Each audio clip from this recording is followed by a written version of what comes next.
ಸಾವುಕಾರ, ನಾನು ಒಂದು ಮಾತನ್ನ ಕೇಳ್ತೀನಿ.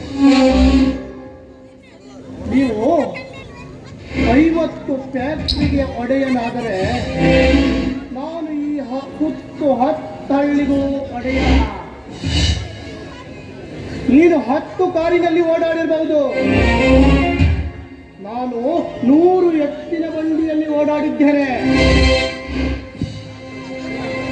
ಅಷ್ಟೇ ಅಲ್ಲ, ನಿನ್ನ ತಮ್ಮ ನನ್ನ ಮನೆಯ ಗೇಟ್ ಕಾಯುವುದು ಬೇಡ, ನೀನು ನನ್ನ PA ಆಗುವುದು ಬೇಡ.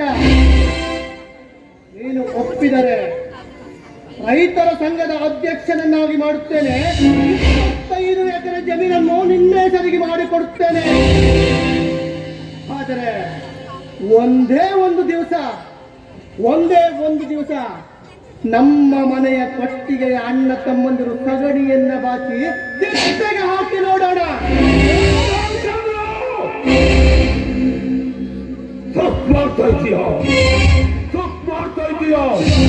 10 ಹಳ್ಳಿ ಸಾವುಕಾರ ನಾನು, 1000 ಜನರ ಮಾಲೀಕ ನಾನು.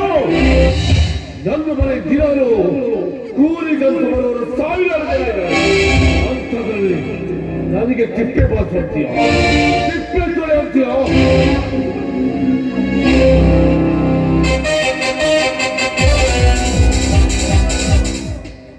ಇವತ್ತೇನೋ ಮಾತು ಸುಟ್ಟ ಬಿಡುತ್ತಾರಲ್ಲ. ಮುಚ್ಚ ಬಾಯ, ಇಲ್ಲಿ ನೀನು ಒಬ್ಬೆ ಹರಿದರೆ ಕೇಳುವವರು ಯಾರು? ಇಲ್ಲಿಗೆ ಇದನ್ನು ನಿಲ್ಲಿಸಿದರೆ ಸರಿ. ನಮ್ಮಿಬ್ಬರ ಮಧ್ಯೆ ಸಂಧಾನ. ಇಲ್ಲವಾದರೆ ಕ್ಷಣದಲ್ಲಿಯೇ ನಿನ್ನ ತಲೆಯನ್ನು ಕಡಿದು ಊರ ಹಬ್ಬಾಗಿರಬೇಕು ಅಂತ ಬಿಡುತ್ತಾನೆ.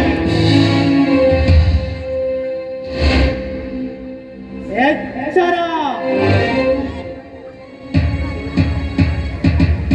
ರವಿ ವರ್ಮಾ, ಇವರದ್ದು ಯಾಕೋ ಅತಿ ಆಗ್ತಾ ಇದೆ. ಹೇಗಾದ್ರೂ ಮಾಡಿದುಕೊಂಡು ಕಿಸಿ ಆಡಬೇಕು.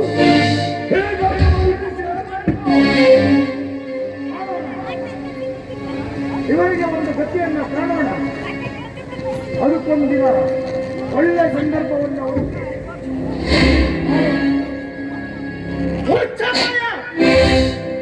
ನಮಗೆ ಗತಿ ಕಾಣಿಸುವವರು ಇಂದು ಈ ಭೂಮಿಯ ಮೇಲೆ ಹುಟ್ಟಿಲ್ಲ. ನಿಮ್ಮಿಂದಲ್ಲ, ನಿಮ್ಮಪ್ಪನಿಂದಲೂ ಸಾಧ್ಯವಿಲ್ಲ. ಗಂಡಸ್ಥರ ಇದ್ದರೆ ನೇರವಾಗಿ ನನ್ನ ಜೊತೆ ಹೋರಾಡು. ಸುಮ್ಮನೆ ಹಿಡಿದಿರುವ ಕೆಲಸವನ್ನು ಬಿಟ್ಟು ಹೊರಟರ ಸರಿ. ಇಲ್ಲವಾದರೆ ತಲೆಯನ್ನು ಕಡಿಯುವುದು ಇದು ಭೂಮಿ ತಾಯಿಯಾಡಲು ಸಾಧ್ಯ.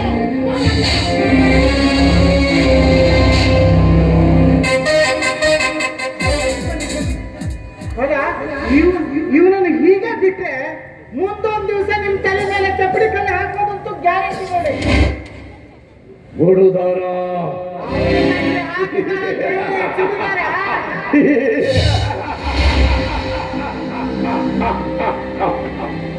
ಇವನ ಮುದ್ದಿನ ತಂಗಿ, ಮೈಯುಪ್ಪಿ ಬೆಳೆಯುತ್ತಿರುವ ಅವನ ಮುದ್ದಿನ ತಂಗಿ ಮೀನಾಕ್ಷಿ.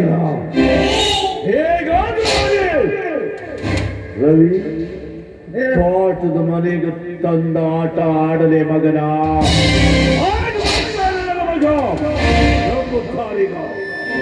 ಹೇಗೆ ತರಬೇಕು? ಹುಡುಗರ ಮೈಯಾಕು ತಡೀತಾ ಇದೆ. ತೋಟದ ಮನೆಯಲ್ಲಿ ಎಲ್ಲ ವ್ಯವಸ್ಥೆ ಮಾಡಿ ನೋಡಿ. ಹೊರಗಡೆ ಆಳುಗಳನ್ನ ಇಟ್ಟಿದ್ದೀನಿ, ಅವರಿಗೆಲ್ಲ ಹೇಳಿದ್ರೆ ಎಲ್ಲಾ ಕೆಲಸ ಆಗತ್ತೆ. ನಡೀರಿ ಹೋಗೋಣ.